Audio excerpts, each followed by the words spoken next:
to fight. Their courage, though, had been met only with tragedy. It had been an hour since they had found anyone still alive, and even the optimistic alien passenger seemed to be growing quieter, her song occasionally breaking at the sight of another fallen friend, or what was left of a fallen friend. Though she seemed to be trying to keep it from those behind her, sobs of sadness could reach his ears. His anger grew.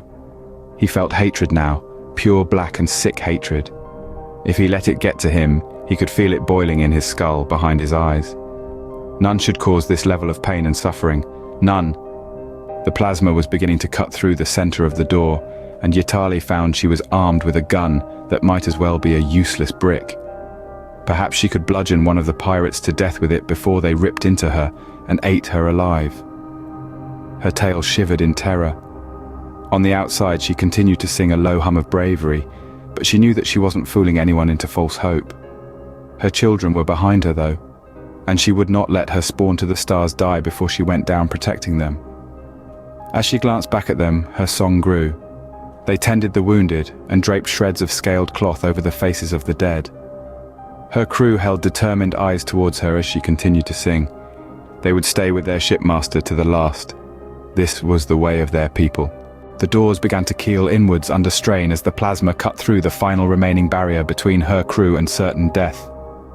A solid crash echoed through the room. The heavy metal inched forward. Another, and then another. Each time the door moved a little closer, as if it was grasping at straws trying to keep itself from falling. As if was trying to buy them seconds more to live. Then, unceremoniously, the doors fell. Yatali had never been one to wait for fate to come to her. She had lived her life seeking it out, and she had planned to die that way. Without waiting, the shipmaster rose to meet the enemy, her light rifle clutched like a club. A cry of battle sprang from her as she rushed forward.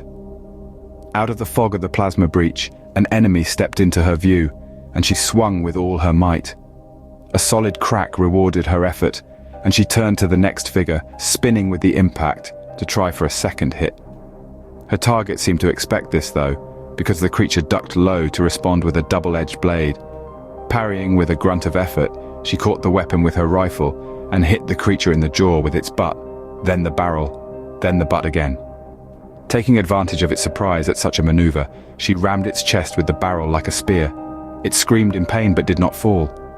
It was large, much larger than her, and its many limbs seemed to tremble in rage as it rose from a hunched-over position to spring at her. Yatali quickly came to the conclusion she was not strong enough to seriously hurt it.